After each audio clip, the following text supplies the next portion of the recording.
Good evening.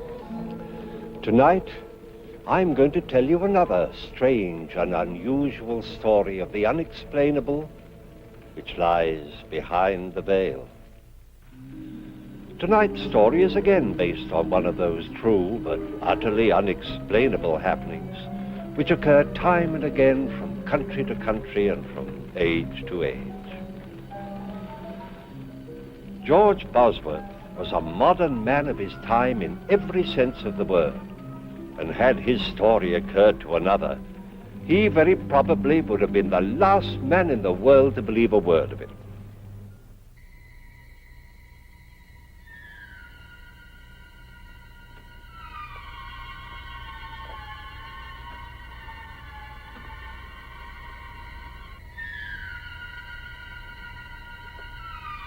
Hart Bosworth had had a busy day, and now, as the last customer left his shop, he prepared to close for the night.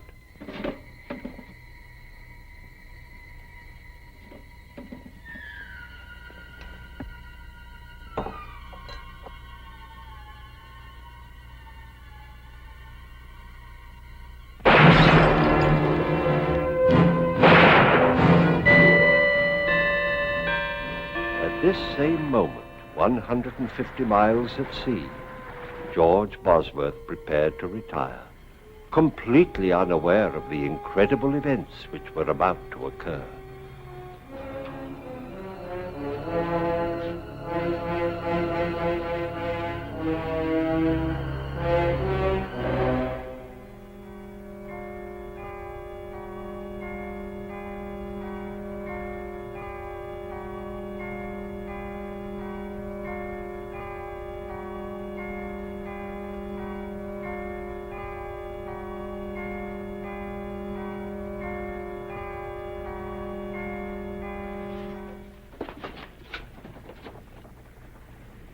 Captain! Captain!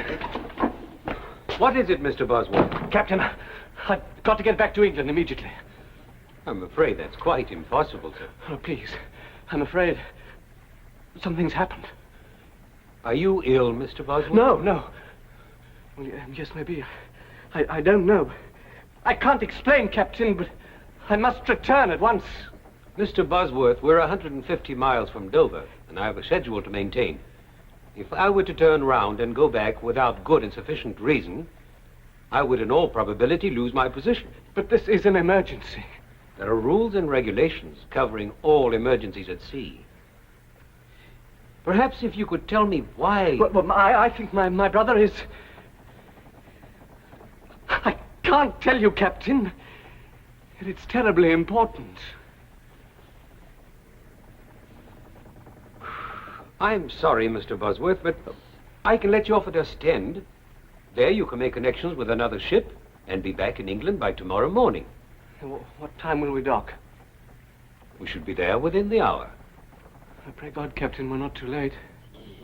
Bullet wound through the arc, fired at close range. Man's been shot. He's dead right enough. From the looks of things, nothing has been taken except money. Cash drawers empty. Which leads me to deduce that the motive for the crime was robbery. Got that, Orton? Yes, sir. I checked the Bosworth house. George isn't there. The place is shut up tight. That's odd. Him and Art usually close the shop together. Are you sure you heard the shots at 9:45? Right you are, Chester. 9:45 exactly. Just a minute, Bertha. A little less familiarity, if you please. This here is official police business, and I'm here in my official capacity. Until I've solved this crime, I'll trouble you to remember that I'm a sergeant in Her Majesty's Constabulary. Oh, I am sorry. From now on, I'll remember, Chester. Sergeant. You may proceed, Mrs. Clink. Well, I just put the kettle on. I always makes us a pot of tea in the evenings, just before retiring, as you might say. You know how Alfie likes to get to bed early. Yes. Get on with it. Well, I'd no sooner touched the kettle to the stove when I heard the shots. So I said to Alfie, that sounds like shots. And Alfie said no. So I said to Alfie, them was shots. And Alfie said, Never mind what Alfie said. What did you do? well, the only light that was on was in Aunt Bosworth's shop. So I run down here to see if he'd heard them too. Imagine me horror and surprise to find poor Mr. Bosworth lying there in a pool of blood. Aha! And whose blood would you say it was? How long would you estimate this was after you first heard the shots, Mrs. Clink? Couldn't have been more than 5 or 10 minutes. Thank you very much, Mrs. Clink. That'll be all. But I haven't finished. If you've anything more to say, you can make a statement at the police station. But I know who done the murder. Mrs. Clink, you saw the murderer? Yes, I did. I see. Now, Just a minute, Constable. I'll handle this. Now then, Bertha, why didn't you give us this valuable information before this? I was about to, until I was so rudely interrupted. Are you insinuating that I was rude? Sergeant, may I suggest the murderer? Huh? The murderer? Oh, yes. All right, Mrs. Clink. The name, if you please. His name is Albert Ketch. How do you know that, Mrs. Clink? I saw him. Just as I got outside, I saw him run from this very shop, as though the old devil himself was after him. Are you sure? My sight's as good as yours, Chester Wilmore. Sergeant, shall I round him up? Why, yes, Constable, do that. And see if you can find out what become of George Bosworth. Why not ask Mrs. Clink, sir? I'm sure I don't know, Constable. But why not ask Miss Julie Westcott? She's his fiancée. She ought to know. I'll do that, Mrs. Clink. All right now, off with you. Home, all of you, if you please. This here shop will be closed till further notice. Move along, please. Now then, Albert, why don't you confess and save us all a lot of trouble? All nice and tidy, eh? Because I didn't shoot Art Bosworth, that's why. Aha! How do you know he was shot? You told me. Oh. What were you doing in the apothecary shop at that time? I was there to collect a debt what was owed me. What was the debt for? Well, you see, I do a bit of carpenter work in my spare time, being handy with my tools, as you might say. And I built a set of shelves for Mr. Bosworth several weeks ago. And it took you several weeks to get paid? Well, there was a slight misunderstanding between us, as you might call it. Aha! That don't mean I killed him. What was the cause of this misunderstanding? While I was building the shelves, a case of his medicines got broke. Bosworth got terrible excited. Claimed I'd done it careless like. Said they was worth more than the shelves and he wouldn't pay me. And so you killed him. That's not true. I don't even own a gun. A likely story. Why, I wouldn't be surprised if you wasn't doing a bit of poaching in your spare time. Oh, it's a nasty thing to say. Poaching's a very serious offence. I've a mind to enter charges against you. Sergeant, this man's being charged with murder, not with poaching. You hear that, Albert? The constable's right. Murder's the charge. Don't you try to throw us off the track with all this talk about poaching. Now, why don't you be a good fellow and confess and save us all this trouble? Now, look here, Sergeant. I'd like to help you, really I would. But you know I'm not the kind of man who'd kill a chap in cold blood. Albert Ketch, you're making it very hard for us. Very well. If you won't cooperate, we'll have to drag it out of you. Start all over again.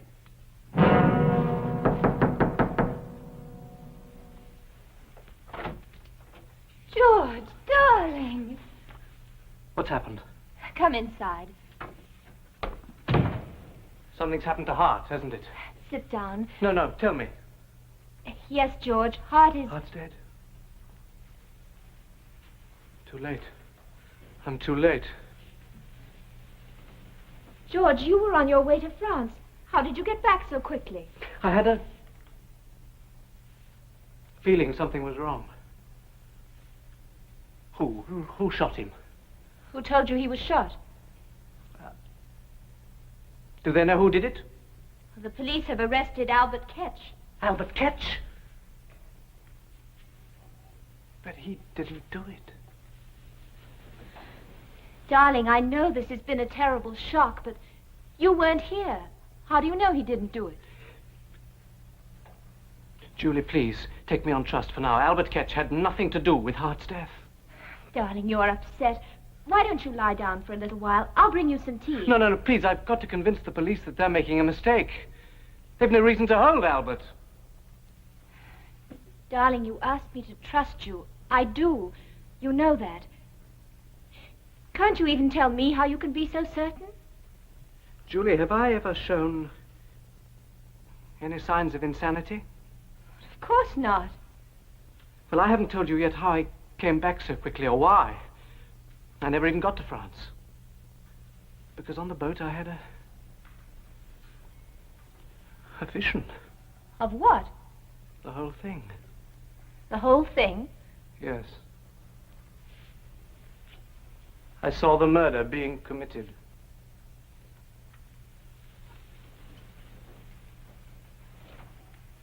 George, tell me exactly what you thought you saw. Well, I was washing, getting ready for bed, and when I looked into the basin, I saw the apothecary shop. It was exactly as if I was right there, everything as clear as it is now. You must have been dreaming. No, I saw Hart by the shelves. And then I saw the murderer come in and shoot him. You saw the murderer? Who was it? I don't know. But it wasn't Albert Ketch, I'm sure of that. George, you can't tell anybody this. But I must. Ketch is innocent. Julie, you believe me, don't you? What difference does it make whether A great deal of difference to me. George, I believe you because I love you. But if you tell this story to the police... No, that's a chance I must take. That's a chance you must not take. But they'll hang Ketch. Listen to me, George. There's nothing you can do. If Ketch is innocent, he has nothing to fear. But you... If you tell this fantastic tale to the police, you'll be ruined. Julie, a man's life is in danger. How can I think of myself? Well, then think of me. You know they won't believe you. At best, they'll call you insane. And how will I feel? Hearing people talk behind your back, pretending I don't hear them, whispering? Julie, Take this is not heart. You know how he worked to build up the shop. Will you let all his work go for nothing? Well, that's what'll happen. Do you think people will do business with a man who sees things? I'm sorry, Julie. Whatever anybody thinks, I've got to try.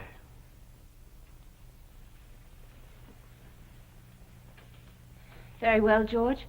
If you feel you must, I'll go with you. No, there's no need for you to become involved.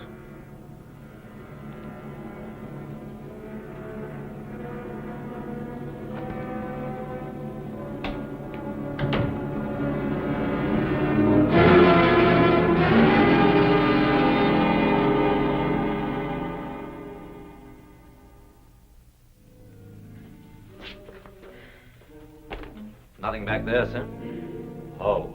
Well, in that case, we'll have to continue our search in here. Ah, Mr. Bosworth, sir. Allow me to offer my condolences in this horrible tragedy. Thank you, Sergeant. They told me at the police station I'd find you here. May I ask what you're looking for? Clothes, Mr. Bosworth, clothes. And have you found any? Almost. But don't you worry, sir. We have the fiend what done this foul deed. If you mean Albert Ketch, Sergeant, he didn't do it. Why do you say that, sir?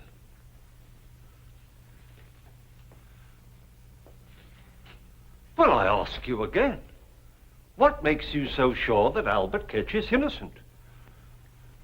I can't tell you, Sergeant. You'll just have to take my word for it, but Albert Ketch had nothing to do with it. That's rather a large order, Mr. Bosworth. Asking us to accept your word without anything to back it up. Mr. Bosworth, sir. I assume you can prove your whereabouts at the time of the crime? Well, yes, I can. I was on a boat on my way to France. Mr. Bosworth, who else besides yourself stands to inherit your brother's estate after his death? Why, no one. I'm the only... Just what are you driving at? Now, I'm sure the constable means no offence, sir. But let me fill you in on the facts. We have a high witness what places Albert Ketch at the scene of the crime. He had motive, he had opportunity. Sergeant, have a look here.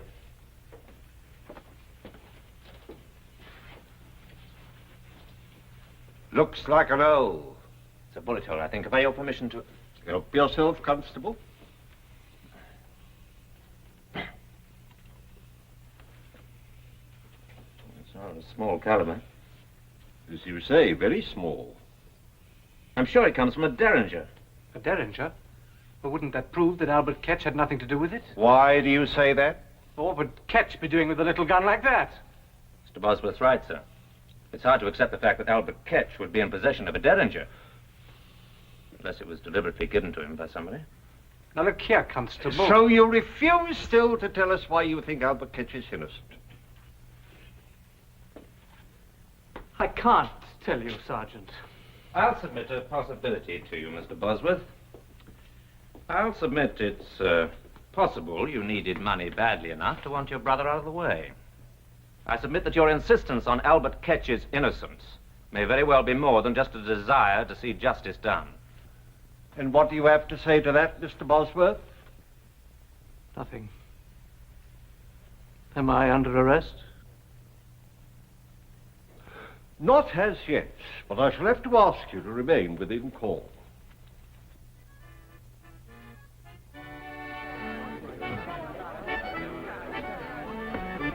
Evening, Mr. Bosworth. Oh, good evening, Mrs. Clink. Alfie and me wishes to convey our sympathy for your bereavement. Thank you. Shall we sit down for a minute? Oh, yes, Doc. Thank you. He was a fine man, your brother. A fine man. Always willing to extend credit until tie-dye, and never too proud to step in and have a nip with us. And his scales was honest, too. Yes, it was a terrible shock to me, Mrs. Clink. I can well imagine, but never you fear. Albert Ketch shall get what he deserves. Why is everyone so certain that Ketch is guilty? Lord bless you. Who else could it be? I saw him myself. You saw him? Of course I did. Has nobody told you? That Chester Wilmore. I am the most important witness. Are there any other witnesses? Not a one, and no more are needed, I can tell you that. Of course, Miss Westcott might have seen the whole thing. Had she been there 5 minutes earlier. Julie? What's she got to do with it? Of course, she might have been killed if she had. Yeah, but tell me, how does Julie fit into all this? Well, I'd just stepped out of my house for a breath of air before putting the tea on for Alfie and me, when I sees Miss Westcott going into the apothecary's shop. And it was hardly 5 minutes later when I heard 2 shots. I runs outside, and there goes Albert Ketch tearing down the street. Naturally, I got the police, and it was hardly no time at all before they had him clapped in the pokey. Julie never said anything about it. Oh, I dare say she didn't want to worry you. So it's the first time I've ever known her to worry about anyone. What do you mean by that? I'm not the one to talk about a body when they're not present to defend theirself.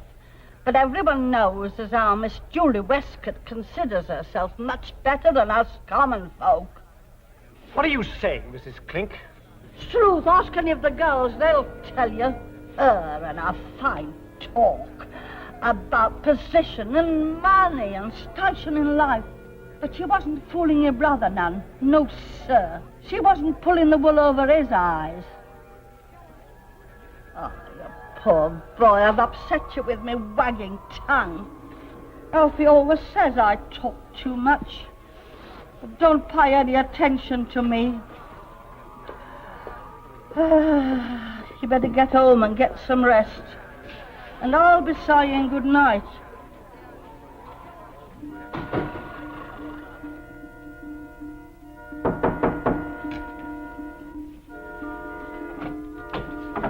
George, darling, I've been frantic. Where have you been?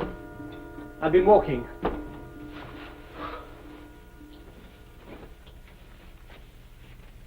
The police think I'm involved in Hart's death. George, are they mad? How can they think you had anything to do with it?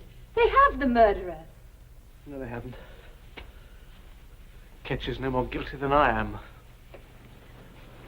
Will you stop saying that? The police think he's guilty. Isn't that enough? No. Why are you so intent on seeing him hang? I'm not. I just don't like seeing you so upset, that's all. Julie, was there ever any trouble between you and Hart? Of course not. You know how fond of him I was. Except, well, he thought I was too ambitious, didn't he? Well, Hart was an old-fashioned man. He thought a woman's place was in the home. George, you know I only want what's best for you, don't you? Yes, of course. A woman needs security, a home, children, a husband she can be proud of. I know, you've been very patient. Well, not really, George. There were times during the last 5 years when I wanted to scream. When I wanted to say to Hart, why won't you pay George enough money so we can be married? He's earned it. He deserves it. But that's all over now. We can be married right away, can't we, George? Well, once a decent interval has gone by. Darling, we'll be so happy. Mrs. George Bosworth. I can't wait to see my friends' faces when I tell them. They didn't think it would happen, you know, really. They didn't think I knew they were snickering behind my back. As if I couldn't tell what they were thinking. That Julie Westcott, she isn't getting any younger. If George doesn't ask her soon, she may not get any more chances. Aren't you exaggerating just a little? Well, perhaps, just a little. Now, promise me you'll think only happy thoughts while I make us some tea.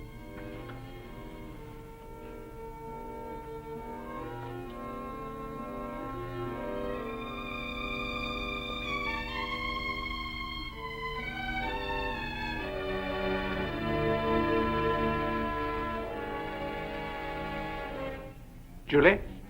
Yes, dear? About Albert Ketch. I've been thinking perhaps you're right. There really is nothing more I can do. I'll see that he gets a good solicitor, of course. That's very generous of you, George.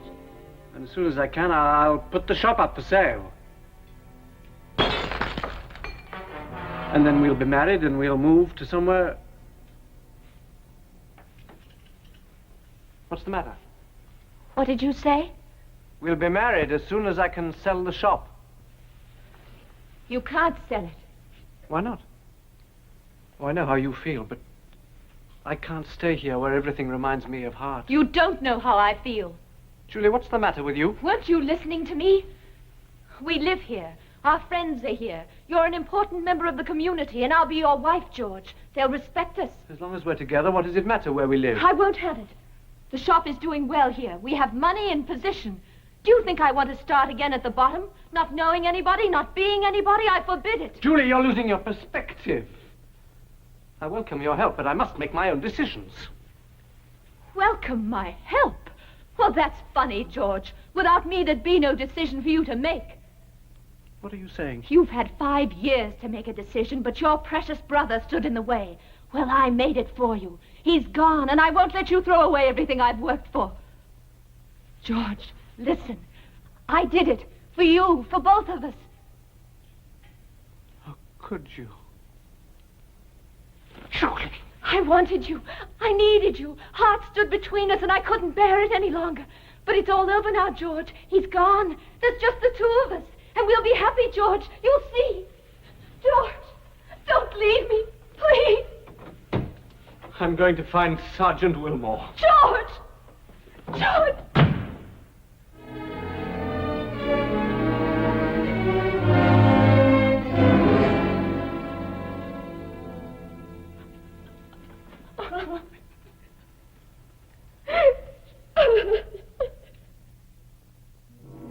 And so George, shocked and stunned as few men have had the misfortune to be, did his duty as he saw it.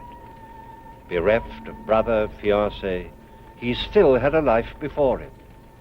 Time would heal these scars, but But would it ever bring to him an understanding of how he could have seen his brother's death? I don't know. Do you? Please join me again for another journey into the world of the unexplainable which lies behind the veil.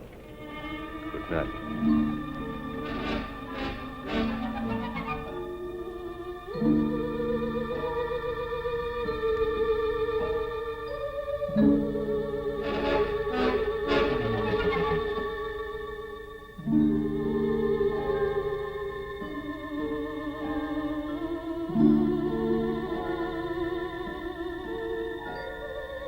Thank you.